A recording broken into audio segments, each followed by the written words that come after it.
जय हिंद दोस्तों। तो आप सभी को स्वागत है। तो हम लोग आज देखेंगे आंध्र प्रदेश के बारे में। इससे पहले हम लोग तेलंगाना को पढ़ लिए थे, छोटा छोटा था तो उसमें कोई बहुत बड़ा जगह भी नहीं था, बहुत बड़ा क्वेश्चन आंसर भी नहीं बहुत अधिक था। उसी तरह हम लोग आज आंध्र प्रदेश के बारे में पढ़ लेंगे। तो आंध्र प्रदेश देखिए, चूँकि मैप हम लोग को ये सिखाता है कि मैप चूँकि जगह महत्वपूर्ण, मैप पढ़ने का मतलब जगह और स्थान एकदम कैचिंग पावर, जो कि चित्र बन जाता है दिमाग में और उस चित्र के माध्यम से हम लोगों को पढ़ना आसान हो जाता है। मैप इसीलिए हम लोग पढ़ते हैं। तो मैप जो कि बहुत महत्वपूर्ण है। कोई भी चीज़ आप मैप के थ्रू पढ़ेंगे तो आसानी से एकदम आप लोगों को स्मरण बनता रहेगा। तो हम लोग आंध्र प्रदेश देख लेंगे आज। इससे पहले हम लोग पूरा राज्य पढ़ते आ रहे हैं ऊपर से, 2 दिन और नीचे राज्य है, बाकी वो भी हम लोग पढ़ लेंगे। देखिए मैं आंध्र प्रदेश हो गए, पहले भाषाई आधार पर पहला गठित होने वाला राज्य आंध्र प्रदेश था। भाषाई आधार पर गठित होने वाला राज्य पहला आंध्र प्रदेश था। तो पहला क्वेश्चन तो ये हम लोग देख लेंगे कि भाषाई आधार पर जो पहला गठित होने वाला राज्य आंध्र प्रदेश था। तो हम लोग देखेंगे तो आंध्र प्रदेश जो कि यहाँ देखेंगे हम लोग, तो यहाँ पुलिकट झील है। पुलिकट झील जो कि देखेंगे हम लोग, तो इधर पुलिकट झील है जो कि यहाँ नीचे देखेंगे तो तमिलनाडु है और इधर समुद्र भी है।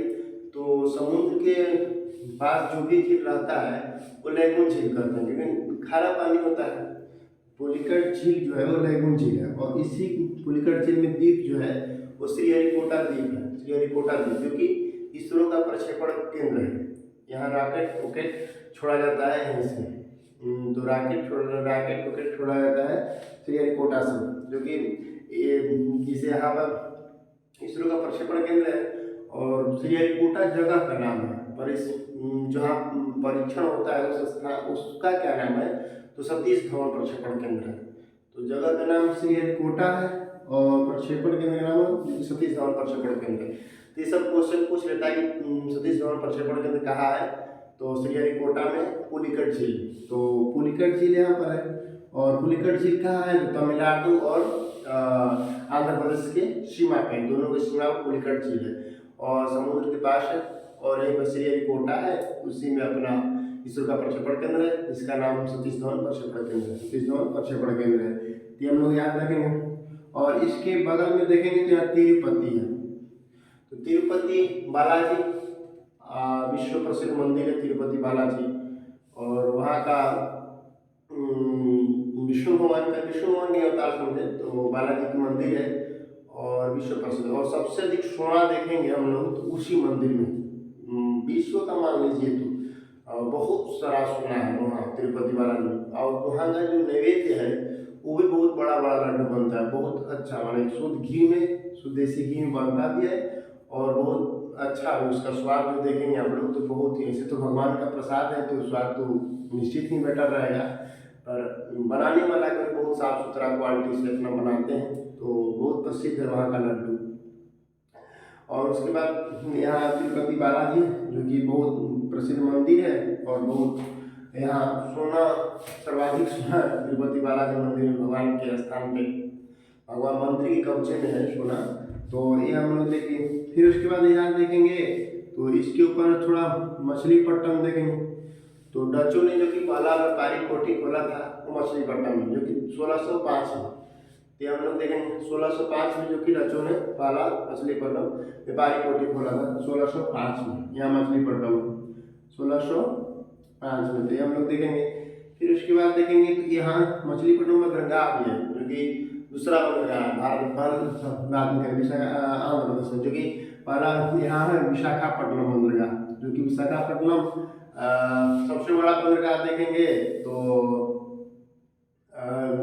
मुंबई बंदरगाह है सबसे बड़ा, और सबसे गहरा बंदरगाह देखेंगे तो विशाखापट्टनम है। सबसे गहरा बंदरगाह विशाखापट्टनम है और विशाखापट्टनम सबसे गहरा बंदरगाह विशाखापट्टनम है। सबसे जो गहरा बंदरगाह देखेंगे हम लोग तो विशाखापट्टनम में, सबसे गहरा बंदरगाह विशाखापट्टनम में हम लोग देखेंगे। और सबसे गहरा बंदरगाह देखेंगे हम लोग तो विशाखापट्टनम में। और सबसे कम गहरा बंदरगाह तो सबसे गहरा बंदरगाह विशाखापट्टनम है और सबसे बड़ा बंदरगाह मुंबई बंदरगाह है। हम लोग बंदरगाह भी जब पढ़ेंगे तो पूरा बंदरगाह पढ़ लेंगे, उसको भी याद रखेंगे हम लोग। और उसके बाद यहाँ हम लोग देखेंगे तो फिर उसके बाद यहाँ जो कि ये बंदरगाह है विशाखापट्टनम, तो इसी ये बंदरगाह बहुत सेफ रहता है क्योंकि यहाँ पर एक पहाड़ समुद्र में जो है इसकी जड़ी सटा हुआ पहाड़ है, तो जो भी समुद्र से सुनामी लहर जो भी आता है वो पहाड़ से टकरा के बंदरगाह को कुछ भी असर नहीं करता है। बंदरगाह बहुत माने सुरक्षित है विशाखापट्टनम बंदरगाह। और यहाँ हम लोग देखेंगे तो विशाखापट्टनम में बंदरगाह है, तो यहाँ पर जैसे आप देखेंगे तो ये समुद्र में थोड़ा सा दिखेगा तो डॉल्फिन जो मछली होती है तो उसके नाक की तरफ जैसे दिखता है पहाड़, तो इसलिए उसको डॉल्फिन नोक भी कहते हैं, डॉल्फिन नोज। तो डॉल्फिन नोज जो पहाड़ है और उसकी वजह से विशाखापट्टनम बंदरगाह बहुत सुरक्षित है।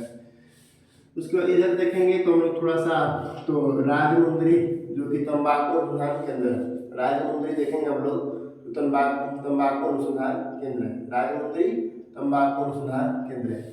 और आंध्र प्रदेश की राजधानी देखेंगे तो अमरावती है, आंध्र प्रदेश की राजधानी अमरावती। यहाँ देखेंगे तो कुरनूल है, कुरनूल यहाँ देखेंगे इसके अलावा। तो पहले देखेंगे तो हम लोग आंध्र प्रदेश की राजधानी जो कि कुरनूल थी, उसके बाद फिर हैदराबाद बना और फिर बाद में अमरावती। तो वर्तमान में आंध्र प्रदेश की राजधानी अमरावती है। तो यहाँ कुरनूल हम लोग देख लिए, तो बस लगभग आंध्र प्रदेश में उतना तो ये नहीं। यहाँ सबसे महत्वपूर्ण ये है जो कि बोलीघाट झील में इसरो का प्रक्षेपण केंद्र है श्रीहरिकोटा में, जो कि सतीश धवन प्रक्षेपण केंद्र के नाम से जानते हैं। उसके बाद यहाँ मछलीपट्टनम है जो कि डचों ने अपना पहला व्यापारिक कोठी खोला था 1622 में। उसके बाद यहाँ विशाखापट्टनम देखेंगे तो बंदरगाह है जो कि भारत का सबसे गहरा बंदरगाह विशाखापट्टनम है। और डॉल्फिन नोज जो पहाड़ी है उससे बहुत सुरक्षित भी है। और उसके बाद राजमुंदरी देख लिए तो राजमुंदरी तंबाकू अनुसंधान केंद्र है। फिर उसके बाद यहाँ अमरावती है, ये कुरनूल है। फिर उसके बाद हम लोग देखेंगे तो आंध्र प्रदेश में दो नदियाँ हैं, इधर से एक गोदावरी जाती है और एक कृष्णा जाती है। तो दो नदी है गोदावरी और कृष्णा, इसी के बीच में सीएनजी का बहुत बड़ा भंडार पाया गया है जो नेचुरल गैस है सीएनजी। तो इसको केजी बेसिन भी कहते हैं, के से कृष्णा हो गया और जी से गोदावरी, तो केजी बेसिन के नाम से जाना जाता है। केजी बेसिन के नाम से इसको जानते हैं केजी बेसिन। तो यहाँ सीएनजी का बहुत बड़ा भंडार है, सीएनजी का बहुत बड़ा भंडार है। तो सीएनजी का कंप्रेस नेचुरल गैस इसका फुल फॉर्म होता है, तो जिसे क्या कंप्रेस नेचुरल गैस। तो जो कि सीएनजी देखिए बहुत अच्छा है, मान लीजिए तो सीएनजी का जो गैस भंडार मिला है वो अधिक मात्रा में भंडार मिला है। तो सीएनजी से देखिए दो फायदा होता है, एक तो जिसे जो कि सीएनजी से गाड़ी जो चलती है वो प्रदूषण कम करती है, धुआं देती नहीं है, पहला चीज़ तो ये हो गया। दूसरा चीज़ सबसे प्रॉफिट होता है कि इसे जो पेट्रोल 10 के माइलेज दे रहा है कोई भी गाड़ी, तो सीएनजी पर चलेगा तो सीधे दोगुना 15, 20, 22, 23, 25 माने लगभग जब भी देगा तो डेढ़ दोगुना देगा, इससे कम नहीं देगा। तो दो फायदा हो गया पहला चीज़। और दूसरा चीज़ ये भी देखेंगे हम लोग तो सीएनजी से पेट्रोल से हर वक्त सीएनजी सस्ता रहता है, ये निश्चित है। तो बहुत सारा फायदा हो जाता है जिससे। तो हम लोग देखें तो सीएनजी मान लीजिए तो कभी जब भी इस समय वर्तमान में देखेंगे तो समथिंग पेट्रोल 100 रुपये है और वही सीएनजी देखेंगे तो 70, 80, 60 यही चलता रहता है। तो सीएनजी बहुत बढ़िया है और प्रदूषण भी कम करता है। तो सीएनजी का बहुत बड़ा भंडार मिला है केजी बेसिन का। इसे दूसरा नाम भी कहते हैं, रावा बेसिन भी कहते हैं, इसे रावा बेसिन भी कहते हैं। तो सीएनजी केजी बेसिन या रावा बेसिन दोनों नाम से जाना जाता है, केजी बेसिन या रावा बेसिन। तो सीएनजी का भंडार मिलेगा कृष्णा गोदावरी के बीच में। और उसके बाद हम लोग पर्वत देखेंगे तो यहाँ एक पर्वत प्रमुख है नल्ला मलाई की पहाड़ियाँ, और नल्ला मलाई की पहाड़ी की आंध्र प्रदेश में है। नल्ला मलाई की पहाड़ी जहाँ है तो आंध्र प्रदेश में है। तो नल्ला मलाई की पहाड़ी देखेंगे हम लोग तो आंध्र प्रदेश। हम लोग पूरा पहाड़ी पढ़ेंगे पर जिसे इकट्ठे जो है जो थोड़ा स्मरण रहेगा तो अच्छा ही रहेगा। तो नल्लामलाई की पहाड़ी आंध्र प्रदेश में है। नल्लामलाई की पहाड़ी आंध्र प्रदेश में। तो हम लोग लगभग दोस्तों देख लिया आंध्र प्रदेश के बारे में। जो क्वेश्चन आंसर है हम लोग क्वेश्चन आंसर देख लेंगे।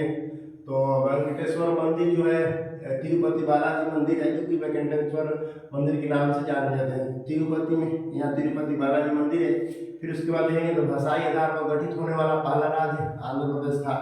ये क्वेश्चन निश्चित याद रखेंगे। कभी कभी लगभग सीटेट में भी चाहे टेट रोड या एसआई में पूछ लेता है भाषाई आधार पर गठित होने वाला पहला राज्य कौन था, तो आंध्र प्रदेश था। भाषाई आधार पर गठित होने वाला पहला राज्य आंध्र प्रदेश है। फिर इसरो का प्रक्षेपण केंद्र कहाँ है, तो श्रीहरिकोटा में, श्रीहरिकोटा जो कि पुलिकट झील में है। और सतीश धवन प्रक्षेपण केंद्र भी है। और फिर डचों ने अपना पहला कोठी खोला था तो मछलीपट्टनम, जो कि ये बंदरगाह भी दूसरा बंदरगाह मछलीपट्टनम।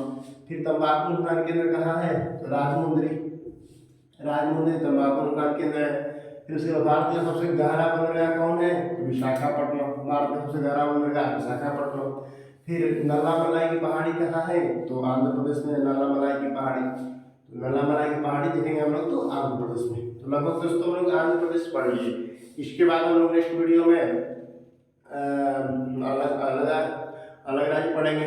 उसी तरह से राज्य पूरा समाप्ति हो गया, जो कर्नाटक बचा है और केरल, कर्नाटक केरल तमिलनाडु तीन राज्य बचा है। उसके बाद केंद्र शासित प्रदेश है वो हम लोग देख लेंगे। उसके बाद फिर पहाड़ी देख लेंगे, मानसून देख लेंगे, दर्रा और नदी, ये सब पूरा चीज़ देख लेंगे हम लोग।